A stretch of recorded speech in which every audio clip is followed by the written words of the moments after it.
Esto es Click AM, tu dosis diaria de actualidad desde El Mostrador. Estos son los titulares de hoy, 5 de junio. Luego de que transcurrieran las primeras 24 horas desde que el alcalde Jadwe quedara en prisión preventiva y tras una discusión política generalizada sobre la pertinencia de la medida cautelar respecto de otras causas similares, el abogado del edil informó que acudirán a la Corte de Apelaciones para modificar la medida cautelar, descartando de esta forma recurrir a tribunales internacionales por el momento. Nosotros vamos a apelar a la resolución. Confiamos en que la Corte va a ocupar criterios que sean objetivos. No tenemos ninguna duda en el sistema judicial chileno y por lo tanto creemos que podemos revocar la determinación en la Corte. Si no se revoca en la Corte, indudablemente vamos a tratar de cambiar la cautelar con una revisión de la medida cautelar, dijo a Radio Universo.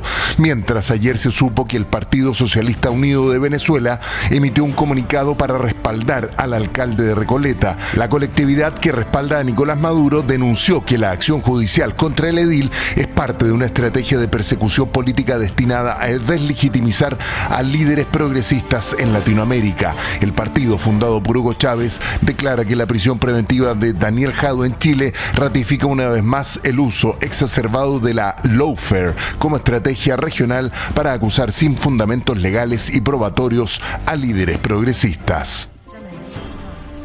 4 concejales de la comuna de La Pintana presentaron una querella por injurias graves contra la alcaldesa de esa comuna, Claudia Pizarro, tras los dichos de la edil por el rechazo del concejo a entregar en comodato una parte de un sitio ereazo propiedad de la comuna al dúo UC para la instalación del primer instituto profesional que tendría la comuna. Para la jefa comunal no se trata de un tema político partidista, dijo, sino que la cosa va más allá. Se trata de pasadas de cuenta por sus denuncias en contra de la corrupción y la narcopolítica, señaló la alcaldesa.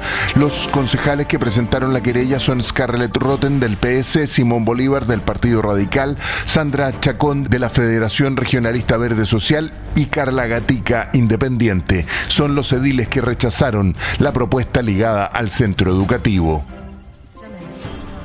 El ministro para causas por violación de derechos humanos, Carlos Aldana, declaró inválido el peritaje realizado por Jacqueline Van Rysselberghe, que fue crucial para argumentar la enajenación mental de José Otárola, condenado a 15 años de cárcel por su participación en los homicidios de la matanza de Laja en San Rosendo, considerado como un delito de lesa humanidad. Según el Servicio Médico Legal, la psiquiatra y ex senadora UDI había sido contratada para realizar peritajes en casos criminales entre 2018 y 2022 y no debió ser asignada a un caso de violaciones a los derechos humanos durante la dictadura. Por eso el Servicio Médico Legal abrió un sumario administrativo el pasado 29 de mayo para esclarecer la asignación irregular.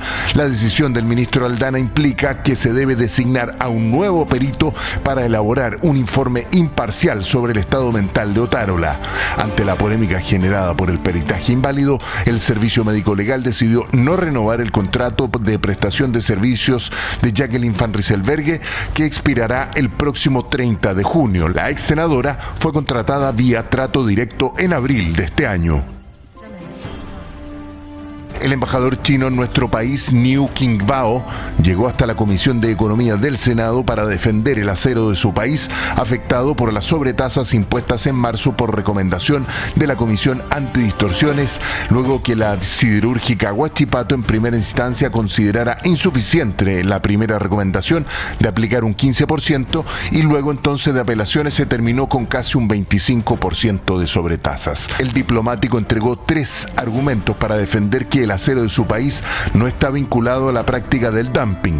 Primero, aseguró que el acero chino abastece principalmente la demanda interna de su país. Luego, agregó que la industria del acero en China es resultado de la innovación tecnológica y la fuerte competencia interna. Y finalmente, acusó que bajo el pretexto de situaciones especiales del mercado, la Comisión Antidistorsiones no tomó en cuenta estas evidencias para imponer sobretasas, calificando lo ocurrido como una señal de proteccionismo comercial.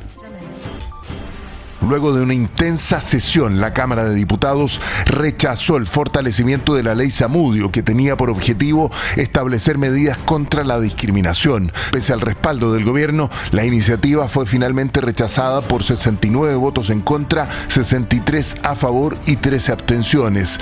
El proyecto ahora deberá ser revisado en una comisión mixta. Desde la oposición se argumentó que el proyecto limita la libertad de opinión, invierte la carga de la prueba y sanciona la omisión, describiéndolo como una medida totalitaria e ideológica que amenaza la seguridad jurídica. Por otro lado, aunque Demócratas valoró el espíritu del proyecto, votó en contra, argumentando que existen aspectos que deben ser mejorados. El ministro de Justicia y Derechos Humanos, Luis Cordero, destacó que en los debates sobre leyes antidiscriminatorias suelen surgir posiciones legítimas sobre qué actos pueden constituir discriminación, subrayando que las reservas de constitucionalidad no son nuevas en este tipo de debates desde la década de los 90, pero cuestionó los argumentos recurrentes que se utilizan en contra de este tipo de leyes, como la defensa de la libertad de expresión y la educación preferente.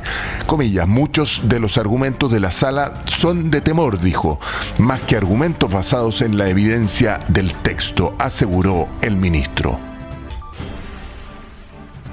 En México, el Instituto Nacional Electoral decidió realizar un reconteo de votos como una forma de garantizar la transparencia y la no presencia de irregularidades en la última elección, que terminó con Claudia Sheinbaum electa por una aplastante mayoría y que fue la elección más grande que ha tenido el país norteamericano. De acuerdo al organismo, se recontarán votos en unos 100.000 centros de votación, lo que equivale a un 60% de las mesas.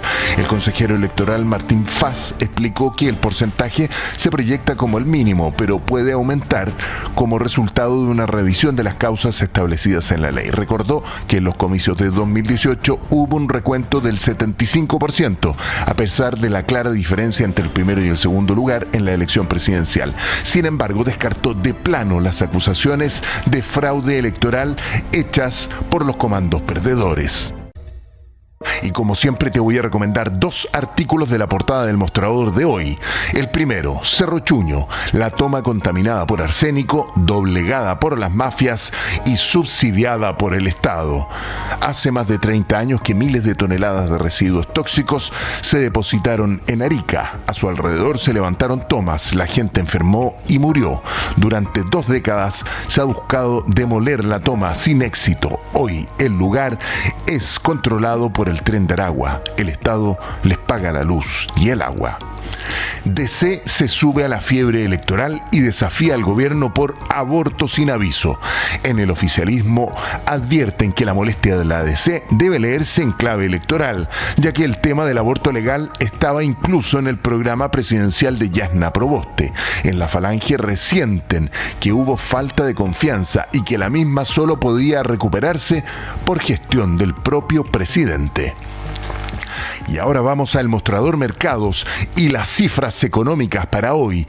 El valor de la UEF de 37.469.04, la UTM 65.770, el precio del dólar observado 905.37, el euro 985.28, el índice de precios al consumidor es de 0,5%, la tasa de política monetaria está en 6%. La Bolsa de Comercio de Santiago en su índice selectivo registró un valor de 6.597.70, lo que significó una variación negativa de un 0,25%. Para más análisis y descubrir los secretos de la política, súmate a nuestra comunidad Más Política, la apuesta del Mostrador, para quienes piensan que la política es indispensable para una mejor democracia. Inscríbete en la sección newsletter del Mostrador.cl. Soy Alejandro Repenin. Que tengas un buen día y te esperamos en elmostrador.cl, el poder de la independencia.